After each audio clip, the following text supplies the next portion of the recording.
तो हेलो दोस्तों, कैसे हो आप सभी लोग। आशा करते हैं दोस्तों आप सभी लोग अच्छे और मस्त होंगे। जैसे कि दोस्तों आप सभी को पता होगा दोस्तों, मैंने जो है दोस्तों नेवी एमआर के लिए फ्री लक्ष्य बैच स्टार्ट किया था। ठीक है दोस्तों, जिसकी दोस्तों जो क्लासेज है हमारे यूट्यूब चैनल पर दोस्तों, हर एक वीडियो का जो दोस्तों chapter wise, subject wise, topic wise हर एक क्लास जो है दोस्तों लगातार चल रही हैं। अगर दोस्तों आप लोगों ने अभी तक नहीं देखा तो दोस्तों आप लोग हमारे चैनल के प्लेलिस्ट में जा करके हर एक वीडियो जो है दोस्तों chapter wise, topic wise, subject wise जो है दोस्तों आप लोग देख सकते हैं। दोस्तों आज की इस वीडियो में जो दोस्तों साइंस की जो दोस्तों मोस्ट इंपॉर्टेंट एमसीक्यू है दोस्तों उसको कवर करने वाले हैं, और साथ में दोस्तों एक जो टेस्ट के रूप में भी जो है दोस्तों इसको देखेंगे। ठीक है, तो चलिए दोस्तों वीडियो को अब हम शुरू करते हैं। तो दोस्तों जो पहला क्वेश्चन है हमारा, निम्नलिखित में कौन सी धातु को क्रोसिन तेल में रखा जाता है। तो दोस्तों अब आपको बताना है कि कौन सी धातु को जो दोस्तों क्रोसिन तेल में रखा जाता है। सोडियम को रखा जाता है, या लिथियम को, या लोहा को, या इनमें से कोई नहीं। तो देखिए दोस्तों, अगर आप सभी को आंसर पता रहे तो सबसे पहले जो दोस्तों आप लोग आंसर कमेंट कीजिए। उसके बाद जो दोस्तों आप लोग देखिए वीडियो को, ठीक है, कौन सा आंसर सही है। और लास्ट में जो दोस्तों आप लोग हमें ज़रूर बताना कि आप लोगों ने जो दोस्तों कितने क्वेश्चन में से कितना क्वेश्चन सही किया। ठीक है, ये समझ लीजिए दोस्तों आप सभी के लिए एक टेस्ट भी है ये। ठीक है, तो पहला क्वेश्चन है, निम्नलिखित में से कौन सी धातु को केरोसिन के तेल में रखा जाता है। तो जल्दी बताइए दोस्तों, कौन सी धातु को जो दोस्तों केरोसिन के तेल में रखा जाता है। सोडियम को रखा जाता है, या लिथियम को रखा जाता है, या लोहा को रखा जाता है, या इनमें से कोई नहीं। तो जल्दी बताइए इसका राइट आंसर क्या होगा। तो देखिए दोस्तों, इसका जो राइट आंसर हो जाएगा हमारा ऑप्शन नंबर ए, सोडियम को। सोडियम को जो है दोस्तों केरोसिन के तेल में रखा जाता है। तो ऑप्शन ए नंबर हमारा बिल्कुल राइट आंसर हो जाएगा। चलिए चलते हैं अब हम अगले क्वेश्चन की तरफ। तो दोस्तों जो अगला क्वेश्चन है हमारा, एग्रोस्टोलॉजी निम्नलिखित में से किसका अध्ययन को कहते हैं। तो दोस्तों अब आपको बताना है कि एग्रोस्टोलॉजी निम्नलिखित में से किसके अध्ययन को कहते हैं। ग्रास के अध्ययन को, या दोस्तों पेड़ों के अध्ययन को, या पत्तियों को, या दोस्तों फुंगी को। तो जल्दी बताइए इसका राइट आंसर क्या होगा। तो देखिए इसका जो दोस्तों राइट आंसर हो जाएगा हमारा ऑप्शन नंबर ए, घास को। घास को जो दोस्तों एग्रोस्टोलॉजी निम्नलिखित में से अध्ययन को कहते हैं। ठीक है, किसको कहते हैं, घास को। घास को जो दोस्तों घास का अध्ययन जो है दोस्तों ग्रस्टोलॉजी कहलाता है। तो ऑप्शन ए नंबर हमारा बिल्कुल जो है दोस्तों राइट आंसर हो जाएगा। चलिए चलते हैं अब हम अगले क्वेश्चन की तरफ। तो जो अगला क्वेश्चन है हमारा, त्वरण की एसआई इकाई क्या है। तो अब आपको बताना है कि त्वरण की एसआई इकाई क्या है। मीटर प्रति सेकंड है, या मीटर प्रति सेकंड स्क्वायर है, या सेंटीमीटर प्रति सेकंड है, या इनमें से कोई नहीं। तो जल्दी बताइए इसका राइट आंसर क्या होगा। तो देखिए दोस्तों, जो त्वरण की एसआई इकाई होती है वह होती है मीटर प्रति सेकंड स्क्वायर। तो ऑप्शन बी नंबर हमारा बिल्कुल राइट आंसर हो जाएगा। चलिए चलते हैं अब हम अगले क्वेश्चन की तरफ। तो जो अगला क्वेश्चन है हमारा, 2, 4, 8 ओम के प्रतिरोधों श्रेणी क्रम में जुड़े हों कुल प्रतिरोध ज्ञात कीजिए। तो दोस्तों अब आपको बताना है 2, 4 और 8 ओम के प्रतिरोध अगर जो है दोस्तों श्रेणी क्रम में जुड़े हों तो उनका जो है कुल प्रतिरोध क्या होगा। तो देखिए दोस्तों यहाँ पर बात किया गया है श्रेणी क्रम में। तो देखिए दोस्तों, जो श्रेणी क्रम में हमारा फार्मूला होता है, कैपिटल आर बराबर होता है दोस्तों हमारा R1 प्लस का R2 प्लस का R3। इस तरीके से जो है दोस्तों हमारा चलता जाता है। ठीक है, तो देखिए दोस्तों R बराबर हो जाएगा, कैपिटल R बराबर हो जाएगा हमारा R1 यहाँ पर दिया गया है दोस्तों हमें 2, उसके बाद दिया गया R2 दिया गया है 4, उसके बाद जो R3 हमें दिया गया है 8। ठीक है दोस्तों, इस तरीके से दोस्तों ये हमें आगे और दिया है तो इसमें जो दोस्तों हम और ऐड कर सकते हैं। ठीक है, तो देखिए दोस्तों कितना हो गया R1 R2 प्लस R3, यानी कि जो दोस्तों 2 + 4 + 8, तो 2 4 6, और उसके बाद 8 और जोड़ेंगे तो कितना हो जाएगा हमारा 14। ठीक है, तो R बराबर कितना आ गया हमारा 14। ठीक है दोस्तों, तो कितना आ गया दोस्तों हमारा, ये आ गया हमारा 14 ओम। ठीक है, तो दोस्तों यहाँ पर बात किया गया है श्रेणी क्रम में। तो अगर दोस्तों श्रेणी क्रम में बात किया जाए तो जितना प्रतिरोध रहे दोस्तों आप लोगों को जो दोस्तों कुल ऐड कर लेना है। ठीक है, तो जैसे 2 4 8, तो 4 2 6 8 6 14। तो दोस्तों आप लोगों को डायरेक्ट जो है दोस्तों इस तरीके से आंसर बता देना है। ठीक है, लेकिन दोस्तों ध्यान रहे अगर श्रेणी क्रम में रहे तो, अगर दोस्तों समांतर क्रम में रहे तो आपको 1/r का फार्मूला लगाना होगा। ठीक है, यानी कि जो दोस्तों 1/r बराबर हो जाएगा हमारा 1/r1 प्लस का 1/r2 प्लस का जो है दोस्तों 1/r का 3, इस तरीके से जो है दोस्तों हमारा फार्मूला चलता जाएगा। ठीक है, जिस तरीके से आगे और प्रतिरोध दिया रहे तो आगे आप जो है आप और ऐड कर सकते हैं। ठीक है, तो अगर आपको समांतर क्रम निकालना रहे तो आप जो है ये फार्मूला लगाएंगे, नहीं तो जो है दोस्तों अगर यदि आपको जो है श्रेणी क्रम में ज्ञात करना रहे प्रतिरोध तो आप जो है डायरेक्ट ऐसे जोड़ देंगे। अगर आपको जो है समांतर क्रम में तो आप जो है ये वाला फार्मूला लगाएंगे। ठीक है, ये जो है दोस्तों आपका समांतर क्रम का है। ठीक है, तो इसमें जो दोस्तों हमारा राइट आंसर होगा, इसमें पूछ रहा है दोस्तों श्रेणी क्रम, तो इसमें जो दोस्तों इसको जो हम ऐड कर देंगे जितने भी इसमें प्रतिरोध हैं, तो 4 2 6, उसके बाद 8 जोड़ेंगे तो 14 ओम हो जाएगा। तो ऑप्शन ए नंबर हमारा बिल्कुल राइट आंसर हो जाएगा। चलिए चलते हैं अब हम अगले क्वेश्चन की तरफ। तो दोस्तों जो अगला क्वेश्चन है हमारा, प्रतिध्वनि तरंगे कैसे उत्पन्न होती है।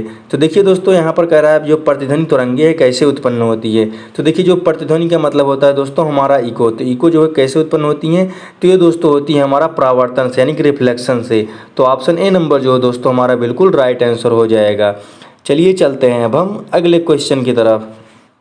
तो दोस्तों जो अगला क्वेश्चन है हमारा, सिरका किसका जलीय विलयन है। तो दोस्तों अब आपको बताना है कि सिरका जो है किसका जलीय विलयन है, हाइड्रोक्लोरिक अम्ल का है या एसिटिक अम्ल का है या सल्फ्यूरिक अम्ल का है या इनमें से कोई नहीं। तो जल्दी बताइए दोस्तों इसका राइट आंसर क्या होगा। तो देखिए दोस्तों जो सिरका है या जो दोस्तों एसिटिक अम्ल का जो दोस्तों जलीय विलयन है, तो ऑप्शन बी नंबर हमारा बिल्कुल राइट आंसर हो जाएगा। चलिए चलते हैं अब हम अगले क्वेश्चन की तरफ। तो दोस्तों जो अगला क्वेश्चन है हमारा, कैप्सूल का आवरण किससे बना होता है। तो दोस्तों आपको बताना है जो कैप्सूल का आवरण होता है वह किससे बना होता है, प्रोटीन से बना होता है या अंडे के छिलके से बना होता है या सेल्यूलोज से बना होता है या स्टार्च से बना होता है। तो जल्दी बताइए दोस्तों इसका राइट आंसर क्या होगा। तो देखिए दोस्तों जो कैप्सूल का आवरण होता है या जो दोस्तों स्टार्च से बना होता है, तो ऑप्शन डी नंबर हमारा बिल्कुल राइट आंसर हो जाएगा। चलिए चलते हैं अब हम अगले क्वेश्चन की तरफ। तो दोस्तों जो अगला क्वेश्चन है हमारा, निम्नलिखित में कौन सी धातु कमरे के तापमान पर भी द्रव अवस्था में रहती है। तो दोस्तों अब आपको बताना है कि इनमें से कौन सी धातु है जो कि दोस्तों कमरे के तापमान पर भी द्रव अवस्था में रहती है। सोडियम है दोस्तों या रेडियम है या गैलियम है या सिलिकॉन है। तो जल्दी बताइए इसका राइट आंसर क्या होगा। तो देखिए दोस्तों जो हमारा गैलियम धातु है या जो दोस्तों कमरे के तापमान पर भी द्रव अवस्था में रहती है। तो ऑप्शन जो हमारा सी नंबर है हमारा बिल्कुल राइट आंसर हो जाएगा। चलिए चलते हैं अब हम अगले क्वेश्चन की तरफ। तो जो अगला क्वेश्चन है हमारा, लाल चींटियों में कौन सा अम्ल पाया जाता है। तो दोस्तों अब आपको बताना है कि जो दोस्तों लाल चींटियाँ होती हैं उनमें जो दोस्तों कौन सा अम्ल पाया जाता है, एसिटिक अम्ल पाया जाता है या बेंजोइक एसिड पाया जाता है या फार्मिक एसिड पाया जाता है या जो दोस्तों इनमें से कोई नहीं है। तो जल्दी बताइए इसका राइट आंसर क्या होगा। तो देखिए दोस्तों जो लाल चींटियाँ होती हैं उनमें जो है दोस्तों फार्मिक एसिड पाया जाता है। तो ऑप्शन सी नंबर हमारा बिल्कुल राइट आंसर हो जाएगा। चलिए चलते हैं अब हम अगले क्वेश्चन की तरफ। तो दोस्तों जो अगला क्वेश्चन है हमारा, मस्तिष्क का मुख्य सोचने वाला भाग कौन सा है। तो दोस्तों आपको बताना है कि मनुष्य का मुख्य सोचने वाला भाग कौन सा होता है, मध्य मस्तिष्क होता है या अग्र मस्तिष्क होता है या दोस्तों पश्च मस्तिष्क होता है या इनमें से कोई नहीं। तो जल्दी बताइए इसका राइट आंसर क्या होगा।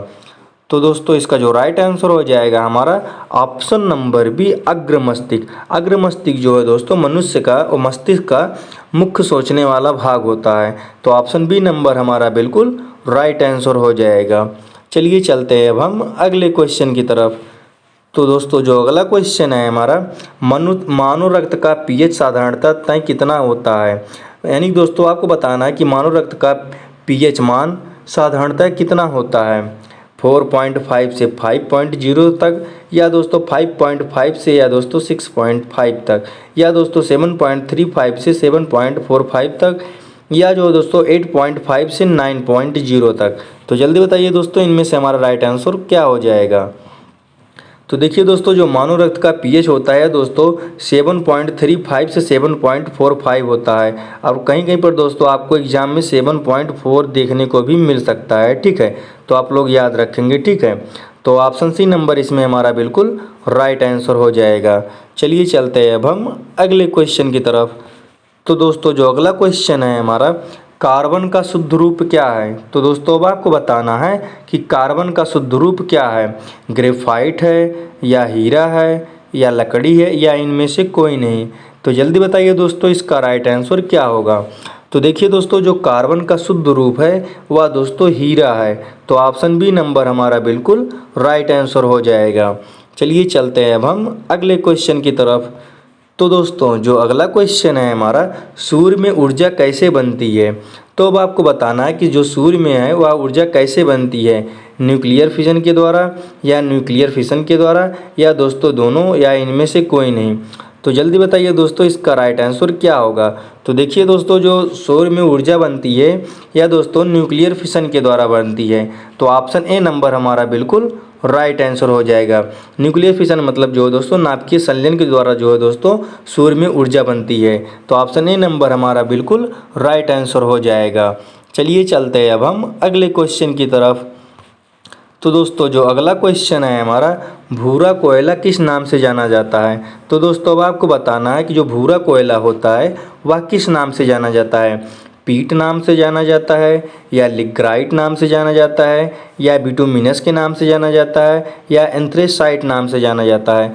तो जल्दी बताइए दोस्तों जो भूरा कोयला होता है वह किस नाम से जाना जाता है। तो देखिए दोस्तों जो भूरा कोयला होता है वह दोस्तों लिग्राइट नाम से जाना जाता है। तो ऑप्शन बी नंबर हमारा बिल्कुल राइट आंसर हो जाएगा। चलिए चलते हैं अब हम अगले क्वेश्चन की तरफ। तो दोस्तों जो अगला क्वेश्चन है हमारा, नींबू में कौन सा अम्ल होता है? तो दोस्तों अब आपको बताना है कि जो दोस्तों नींबू होता है उनमें कौन सा अम्ल होता है। हाइड्रोक्लोरिक अम्ल होता है या जो दोस्तों साइट्रिक अम्ल होता है या एसिटिक अम्ल होता है या टार्ट्रिक अम्ल होता है। तो जल्दी बताइए दोस्तों इसका राइट आंसर क्या होगा। तो देखिए दोस्तों जो हमारा नींबू होता है उसमें जो दोस्तों साइट्रिक अम्ल पाया जाता है। तो ऑप्शन बी नंबर हमारा बिल्कुल राइट आंसर हो जाएगा। चलिए चलते हैं अब हम अगले क्वेश्चन की तरफ। तो दोस्तों जो अगला क्वेश्चन है हमारा कि जिस तत्व के परमाणु में 2 प्रोटॉन 2 न्यूट्रॉन व 2 इलेक्ट्रॉन हैं उस तत्व की द्रव्यमान संख्या कितनी है। तो दोस्तों अब आपको बताना है, अगर दोस्तों किसी तत्व के परमाणु में 2 प्रोटॉन हो 2 न्यूट्रॉन हो और 2 इलेक्ट्रॉन हो तो उस तत्व की द्रव्यमान संख्या कितनी है। तो देखिए दोस्तों द्रव्यमान संख्या निकालने के लिए हम क्या करते हैं, तो दोस्तों द्रव्यमान संख्या निकालने के लिए प्रोटॉन प्लस न्यूट्रॉनों की संख्या का योग करते हैं। ठीक है, तो यहाँ पर जो है दोस्तों हमें दिया गया प्रोटॉनों की संख्या 2 दिया गया है तो 2 लिखेंगे, प्लस उसके बाद जो न्यूट्रॉनों की संख्या है ये भी जो है दोस्तों 2 है तो इसको भी 2 लिखेंगे। तो 2 2 हमारी कितना हो जाएगी दोस्तों, ये हो जाएगा 4। ठीक है, तो दोस्तों जो द्रव्यमान संख्या इसकी हो जाएगी या वह क्या हो जाएगी दोस्तों, 4 हो जाएगी। ठीक है, क्योंकि दोस्तों जो द्रव्यमान संख्या निकालते हैं वह दोस्तों प्रोटॉन और न्यूट्रॉन संख्या का योग होता है। तो हमारी जो प्रोटॉन संख्या है वह दोस्तों 2 है और जो न्यूट्रॉन है तो वो भी 2 है। तो 2 + 2 यानी जो दोस्तों इसका राइट आंसर जो हो जाएगा हमारा ऑप्शन नंबर भी 4 हो जाएगा। ठीक है, चलिए चलते हैं अब हम अगले क्वेश्चन की तरफ। तो दोस्तों जो अगला क्वेश्चन है हमारा, सोने के आभूषण बनाते समय उनमें कौन सी धातु मिलाई जाती है। तो दोस्तों अब आपको बताना है कि सोने के आभूषण बनाते समय उसमें जो दोस्तों कौन सी धातु मिलाई जाती है। पीतल मिलाया जाता है या तांबा मिलाया जाता है या लोहा मिलाया जाता है या इनमें से कोई नहीं। तो जल्दी बताइए दोस्तों इसका राइट आंसर क्या होगा। तो देखिए दोस्तों सोने के आभूषण बनाते समय उसमें जो धातु मिलाई जाती है वह दोस्तों तांबा भी मिलाया जाता है। ठीक है, इनमें से कौन सा मिलाया जाता है, तांबा।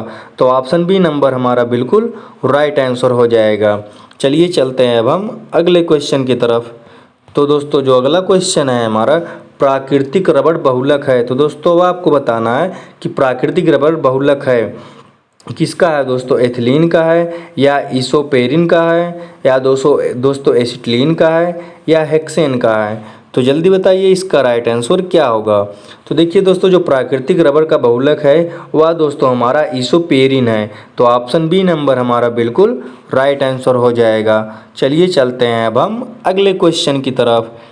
तो दोस्तों जो अगला क्वेश्चन है हमारा, डबल रोटी में फुलाव किस गैस की मदद में लाया जाता है। तो दोस्तों अब आपको बताना है कि डबल रोटी फुलाव में किस गैस की मदद से लाया जाता है। ऑक्सीजन की मदद से या कार्बन मोनोऑक्साइड की मदद से या कार्बन डाइऑक्साइड की मदद से या जो दोस्तों अमोनिया की मदद से। तो जल्दी बताइए दोस्तों इसका राइट आंसर क्या होगा।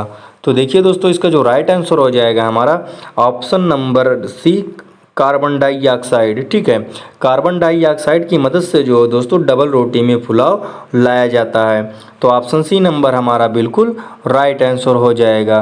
चलिए चलते हैं अब हम अगले क्वेश्चन की तरफ। तो दोस्तों जो अगला क्वेश्चन है हमारा, किस तापक्रम पर पाठ्यांक सेल्सियस व फ़ारेनहाइट तापमापियों में ही होंगे? तो कितने में होंगे दोस्तों? -40 में होंगे, या दोस्तों 212 में, या 40 में, या जो दोस्तों 100 में। तो जल्दी बताइए दोस्तों इसका राइट आंसर क्या होगा? तो दोस्तों इसका जो राइट आंसर हो जाएगा हमारा ऑप्शन नंबर ए -40 में। -40 में जो दोस्तों पाठ्यांक सेल्सियस व फ़ारेनहाइट तापमापियों में एक ही होंगे। तो ऑप्शन ए नंबर हमारा बिल्कुल राइट आंसर हो जाएगा। चलिए चलते हैं अब हम अगले क्वेश्चन की तरफ। तो दोस्तों जो अगला क्वेश्चन है हमारा, निम्नलिखित में से किसने एक्स किरणों का आविष्कार किया था? तो दोस्तों अब आपको बताना है कि इनमें से जो दोस्तों एक्स किरणों का आविष्कार किसने किया था? रदरफोर्ड ने किया था, या जो दोस्तों रोंटगन ने किया था, या जो दोस्तों मैक्सवेल ने, या टोरिसैली ने। तो जल्दी बताइए इसका राइट आंसर क्या होगा? तो देखिए दोस्तों जो एक्स किरण है उसका आविष्कार जो दोस्तों रोंटगन ने किया था। तो ऑप्शन बी नंबर हमारा बिल्कुल राइट आंसर हो जाएगा। चलिए चलते हैं अब हम अगले क्वेश्चन की तरफ। तो जो अगला क्वेश्चन है हमारा, यांत्रिक ऊर्जा का एसआई इकाई क्या है? तो अब आपको बताना है कि यांत्रिक जो ऊर्जा होती है उसका एसआई इकाई क्या है? जूल है, या वाट है, या न्यूटन सेकंड है, या जूल सेकंड है। तो जल्दी बताइए दोस्तों इसका राइट आंसर क्या होगा? तो देखिए दोस्तों इसका जो राइट आंसर हो जाएगा हमारा ऑप्शन नंबर ए जूल। यांत्रिक ऊर्जा का जो एसआई इकाई है वह क्या है दोस्तों? वह है हमारा जूल। तो ऑप्शन ए नंबर हमारा बिल्कुल राइट आंसर हो जाएगा। चलिए चलते हैं अब हम अगले क्वेश्चन की तरफ। तो दोस्तों जो अगला क्वेश्चन है हमारा, निम्नलिखित में से किसमें पूर्ण आंतरिक परिवर्तन की घटना होती है? तो दोस्तों अब आपको बताना है कि किसमें जो है दोस्तों पूर्ण आंतरिक परिवर्तन की घटना होती है। लेंस से गुजरता प्रकाश में, या दीप्त ट्यूबलाइट में, या जो दोस्तों चमकता हीरा में, या टिमटिमाता तारा में। तो जल्दी बताइए दोस्तों इसका राइट आंसर क्या होगा? तो दोस्तों इसका जो राइट आंसर हो जाएगा हमारा ऑप्शन नंबर सी चमकता हीरा में। चमकता हीरा में जो दोस्तों पूर्ण आंतरिक परिवर्तन की घटना होती है। या जो दोस्तों मोस्ट इंपॉर्टेंट क्वेश्चन है, आप लोग इसको याद रखेंगे। ठीक है, चलिए चलते हैं अब हम अगले क्वेश्चन की तरफ। तो दोस्तों जो अगला क्वेश्चन है हमारा, निम्नलिखित में कौन सा एक विटामिन है? तो दोस्तों अब आपको बताना है कि इनमें से जो दोस्तों कौन सा एक विटामिन है। सिट्रिक अम्ल है, या दोस्तों फाल्मिक अम्ल है, या ग्लूटेमिक अम्ल है, या लिनोलिक अम्ल है। तो जल्दी बताइए दोस्तों इसका राइट आंसर क्या होगा? तो देखिए दोस्तों इनमें से जो एक विटामिन है वह दोस्तों हमारा है फाल्मिक अम्ल। तो ऑप्शन बी नंबर हमारा बिल्कुल राइट आंसर हो जाएगा। चलिए चलते हैं अब हम अगले क्वेश्चन की तरफ। तो दोस्तों जो अगला क्वेश्चन है हमारा, ऑपरेशन फ्लड निम्नलिखित में से किससे संबंधित है? तो दोस्तों अब आपको बताना है कि ऑपरेशन फ्लड जो है दोस्तों इनमें से किससे संबंधित है। बाढ़ की रोकथाम में, या दुग्ध उत्पादन में, या मत्स्य उत्पादन में, या जो दोस्तों स्वच्छ जल पूर्ति में। तो जल्दी बताइए दोस्तों इसका राइट आंसर क्या होगा? तो देखिए दोस्तों जो ऑपरेशन फ्लड है या जो दोस्तों दुग्ध उत्पादन से संबंधित है। तो ऑप्शन बी नंबर हमारा बिल्कुल राइट आंसर हो जाएगा। तो दोस्तों यहीं पर हो जाता है हमारा 25 क्वेश्चन समाप्त, जो कि दोस्तों मोस्ट इंपॉर्टेंट क्वेश्चन थे, मैंने जो करा दिया। तो अब आप लोगों को दोस्तों बताना है कि आप लोगों ने जो दोस्तों 25 क्वेश्चन में कितना क्वेश्चन आप लोगों ने सही किया। और दोस्तों जो हमारी क्लासेज हैं हमारे इस यूट्यूब चैनल पर जो दोस्तों लगातार हर एक क्लास जो दोस्तों chapter wise, subject wise, topic wise जो दोस्तों लगातार क्लासेज चल रही हैं। अगर दोस्तों आप लोगों ने अभी तक नहीं देखा है तो दोस्तों आप लोग हमारे चैनल के प्ले लिस्ट में जा करके हर एक वीडियो जो दोस्तों chapter wise, topic wise, subject wise जो दोस्तों देख सकते हैं। तो आशा करते हैं दोस्तों आप सभी को यह वीडियो पसंद आया होगा। ये दोस्तों आप सभी को वीडियो पसंद आया हो चैनल को सब्सक्राइब करके वीडियो को लाइक कर दीजिएगा। मिलते हैं दोस्तों जल्द से जल्द न्यू वीडियो के साथ, तब तक के लिए जय हिंद, जय भारत।